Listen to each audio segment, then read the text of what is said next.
Hello friends, स्वागत है आपका एक बार फिर से आईएएस ट्यूटोरियल में।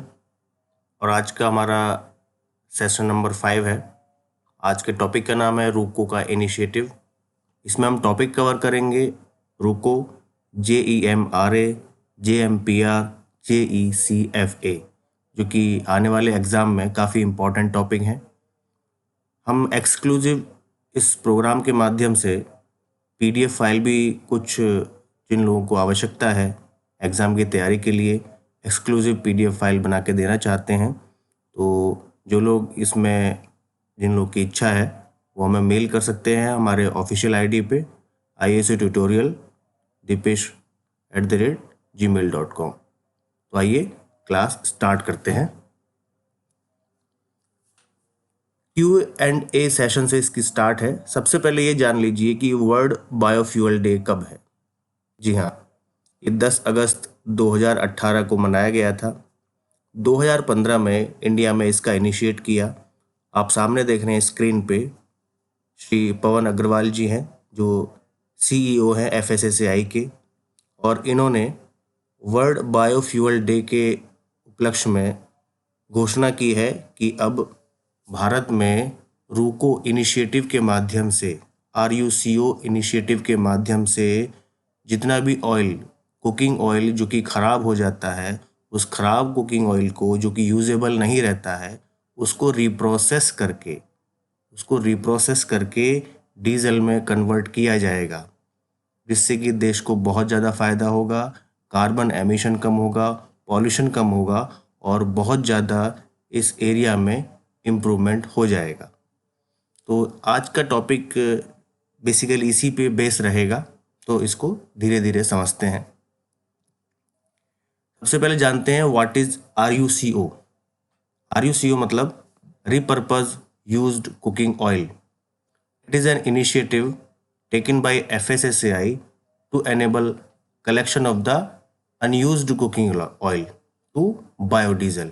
आप सामने एक सर्टिफिकेट देख रहे हैं जो कि रूको को इनिशिएटिव करते हुए मिठाई वाले हैं, नमकीन वाले हैं और नॉर्मल मैन्युफैक्चरर हैं, उन्होंने food safety standard authority of India के साथ में अपने कोलेब्रेशन को आगे बढ़ाया और इस मुहिम में उनका साथ दिया।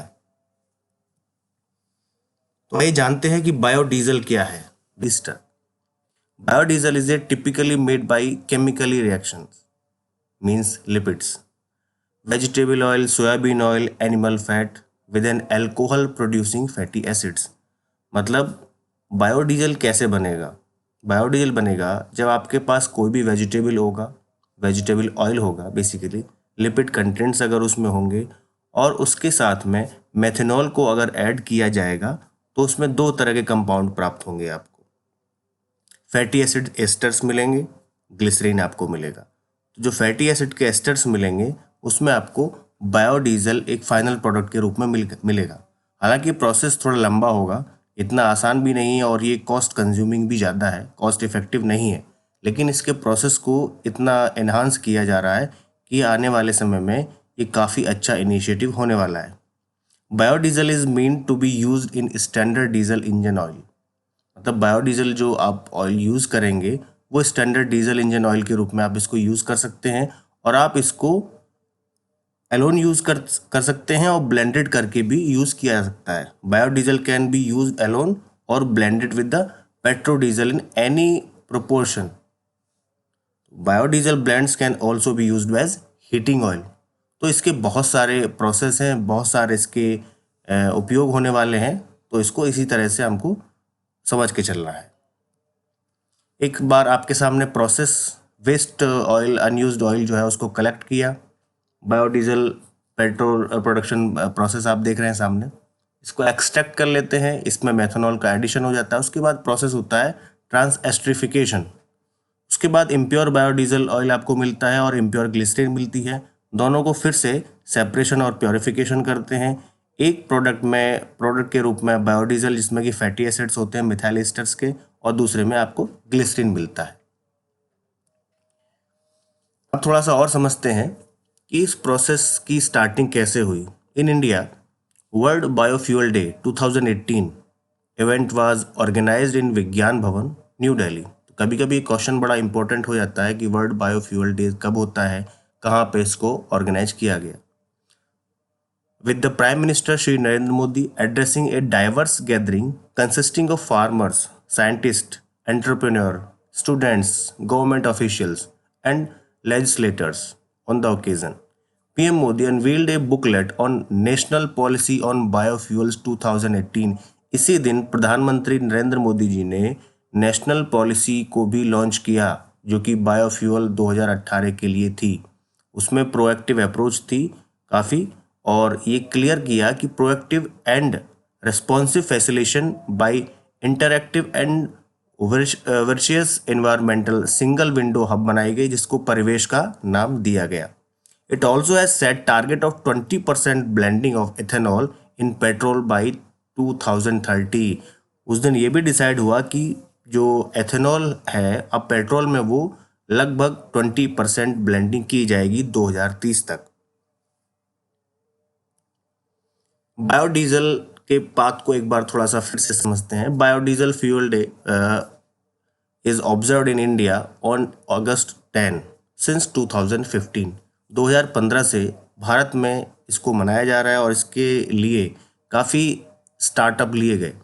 When biodiesel blending was first introduced, apart from PM Modi, the 2018 event was also attended by the Shri Nitin Gadkari, Union Minister of Road Transport and Highways, Shipping and Water Resources, River Development and Ganga Regeneration, Shri Ram Vilas Paswan, Union Minister of Consumer Affairs and Food Public Distribution, Shri Radha Mohan Singh, union minister of agriculture. तो इस तरीके से काफ़ी अलग अलग ministries के लोगों ने इस दिन इस मुहिम में अपना साथ दिया और इस इनॉग्रेशन को काफ़ी सक्सेसफुल बनाया। रूको का इनिशिएटिव जो हमारा मेन टॉपिक है, इसमें क्लियर ये बात है, आप सामने देख रहे हैं, ये रूको की ऑफिशियली साइट से पिक लिया गया है। Biofuel in India are of strategic importance as it augurs well with the ongoing initiatives of the government such as Make in India, स्वच्छ भारत अभियान, स्किल डेवलपमेंट। तो ये इनिशिएटिव इस तरह की मुहिम में भी अपने आप को जोड़ता है। Biodiesel will help divert UCO from food value chain. Food value की जो चेन में ना ये काफ़ी इंपॉर्टेंट रोल प्ले करने वाला है। कैसे प्ले करने वाला है? जब किसी भी इंग्रेडिएंट को प्रोसेसिंग करने के बाद में फाइनल प्रोडक्ट के रूप में देखा जाता है, लेकिन उसके बाद में वेस्ट के ऊपर कोई ध्यान नहीं देता। जब वेस्ट प्रोडक्ट होता है तो उसका भी वेस्ट कलेक्शन सेंटर होना चाहिए, वेस्ट का प्रॉपर यूटिलाइजेशन होना चाहिए। अगर वेस्ट का यूटिलाइजेशन होना स्टार्ट हो गया तो ऑटोमेटिकली पॉल्यूशन अपने आप खत्म हो जाएगा और हम प्रोएक्टिव अप्रोच के साथ इस दिशा में आगे बढ़ पाएंगे। बेसिकली रूको का जो इनिशिएटिव है वो 3 चीज़ों पर बेस है, एजुकेशन, एनफोर्समेंट और इकोसिस्टम। तो तीनों ही सिस्टम एफएसएसएआई इन चीज़ों को बिल्डअप करता है और इसने अपने साथ में कुछ ऑर्गेनाइजेशंस को साथ साथ भी लिया हुआ है जो कि इस मुहिम में इनके साथ हैं।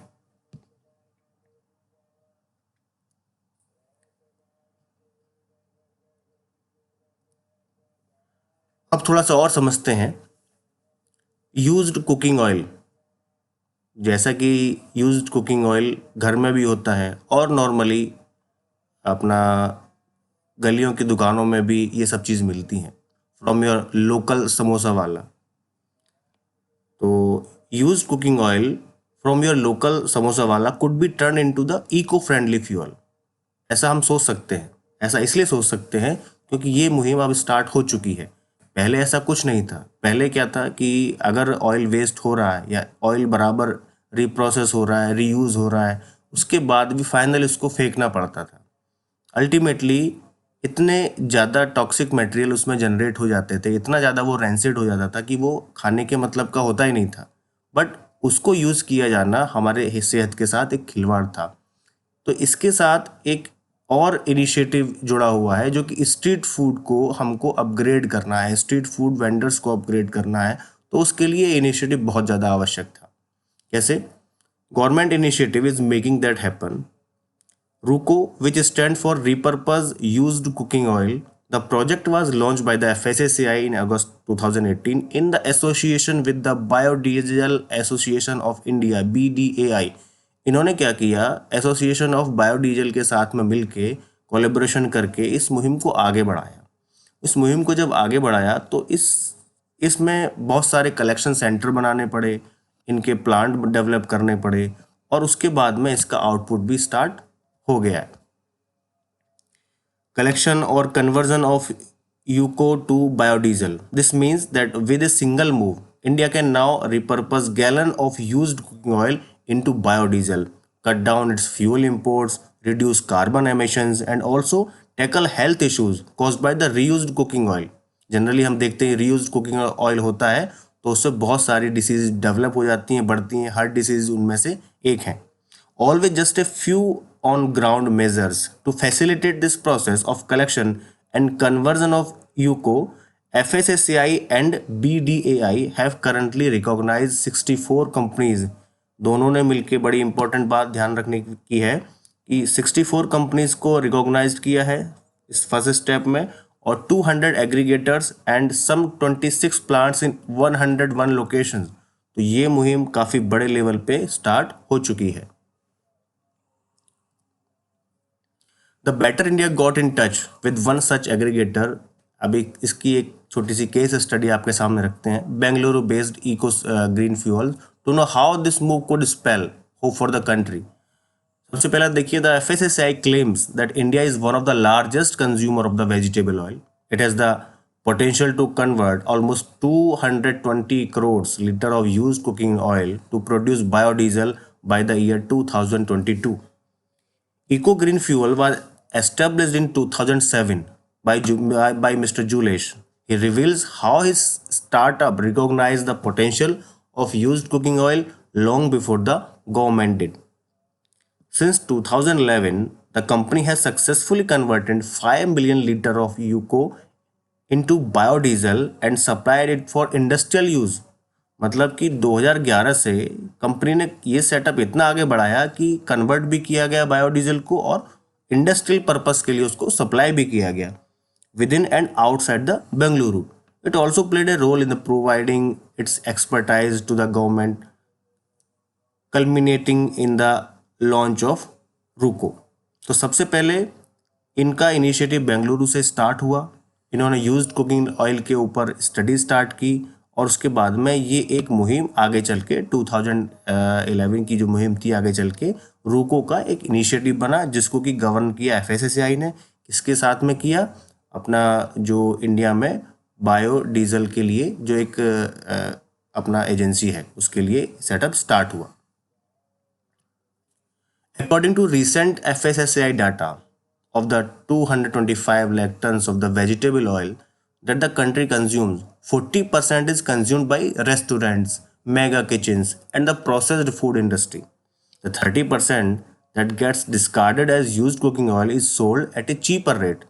अब अगर 40% कंज्यूम कर लिया जाता है रेस्टोरेंट के द्वारा, बड़े बड़े मेगा रेस्टोरेंट के द्वारा, और बाकी 30% डिस्कार्ड कर दिया जाता है, लेकिन उसमें भी कुछ चीप रेट में मार्केट में सप्लाई होता है। तो जब वो चीप रेट में मार्केट में सप्लाई होगा तो प्रॉब्लम क्या होंगी? ऑटोमेटिकली वो स्ट्रीट वेंडर के पास जाएगा।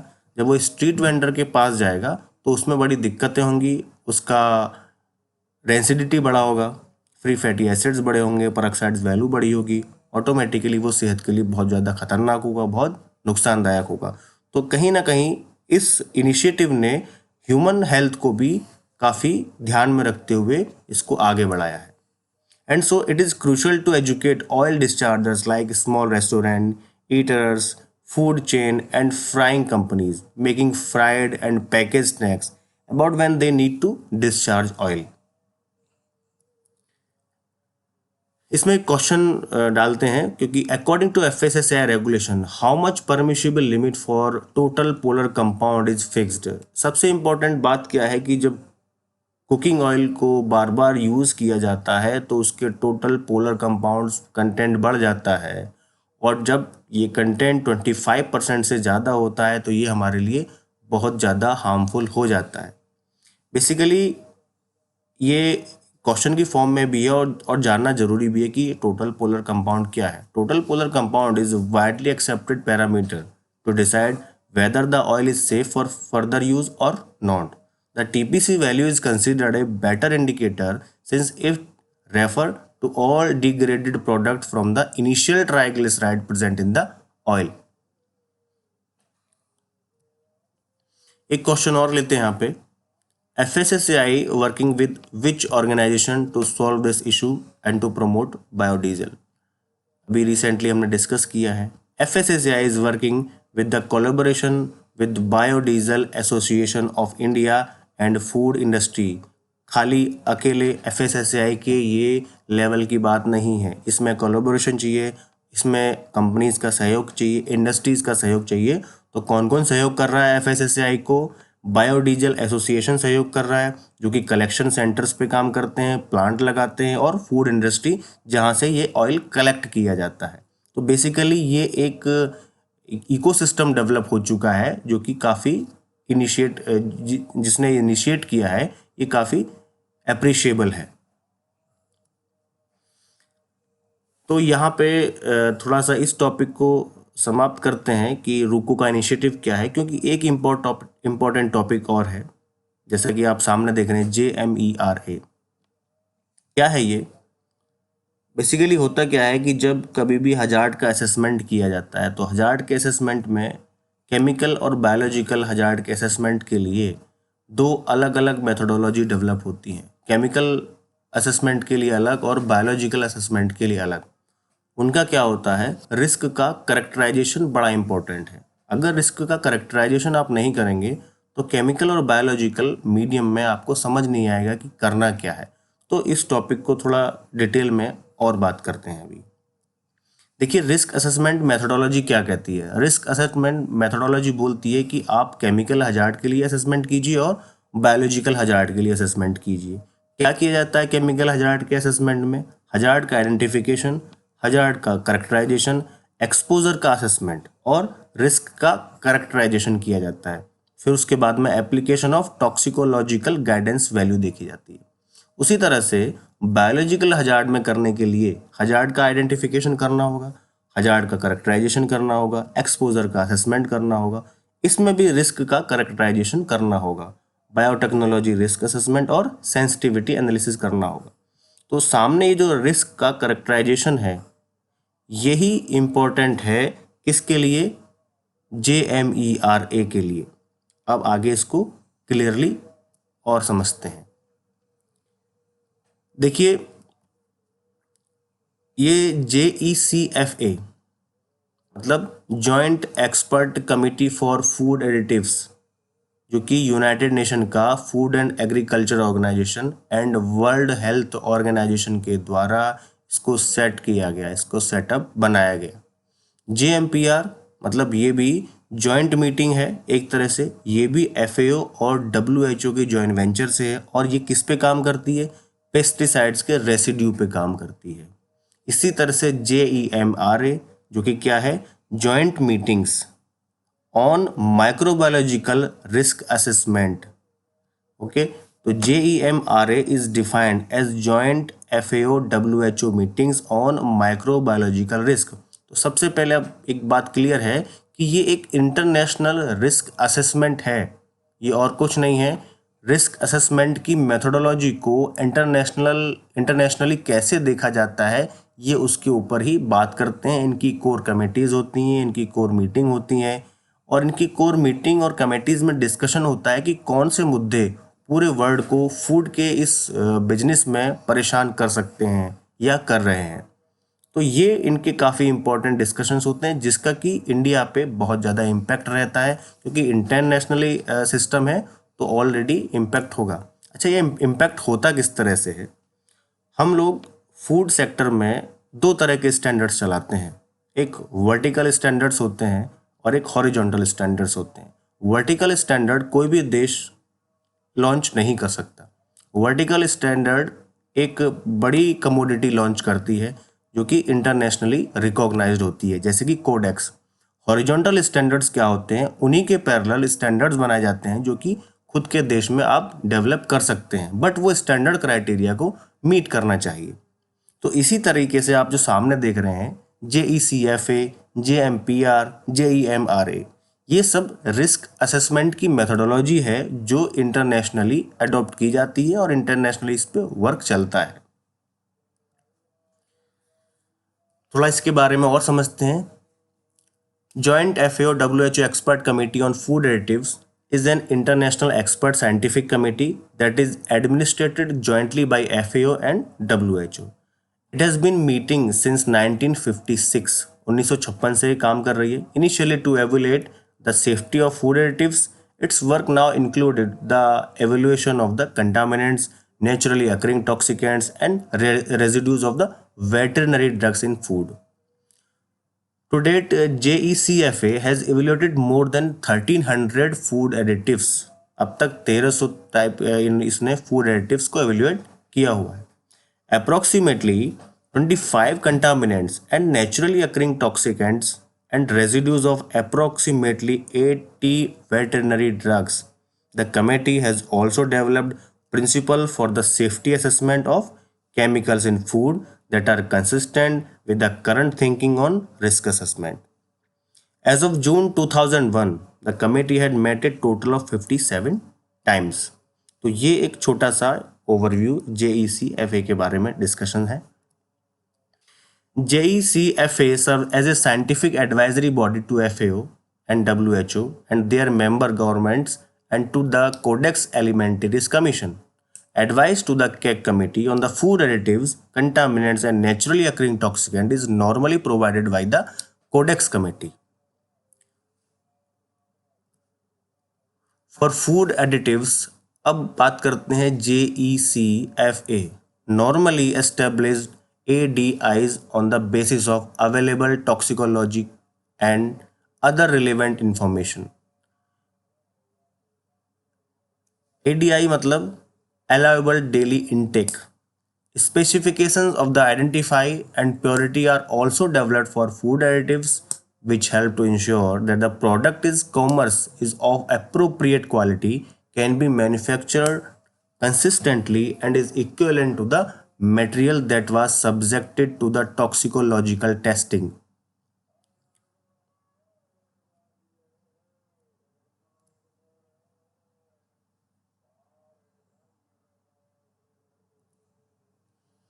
JEMRA के बारे में एक important point. The joint FAO-WHO expert meeting on microbiological risk assessment began in 2000 in response to request from the Codex Alimentarius Commission, FAO and WHO. ये जो मीटिंग है माइक्रोबायोलॉजिकल रिस्क असेसमेंट JEMRA, ये 2000 में start हुई. किसके request पे? Codex Alimentarius commission की request पे. इसमें क्या हुआ है? JEMRA aims to develop and optimize the utility of microbiological risk assessment, that is MRA, as a tool to inform actions and decisions aimed at improving food safety and to make it equally available to both developing and developed country. तो ये ऐसा कुछ नहीं था कि developed और developing countries दोनों के लिए कुछ अलग सेटअप होंगे. ये दोनों के लिए इक्वली बनाई गई और इक्वली इनको बेनिफिट दिया गया.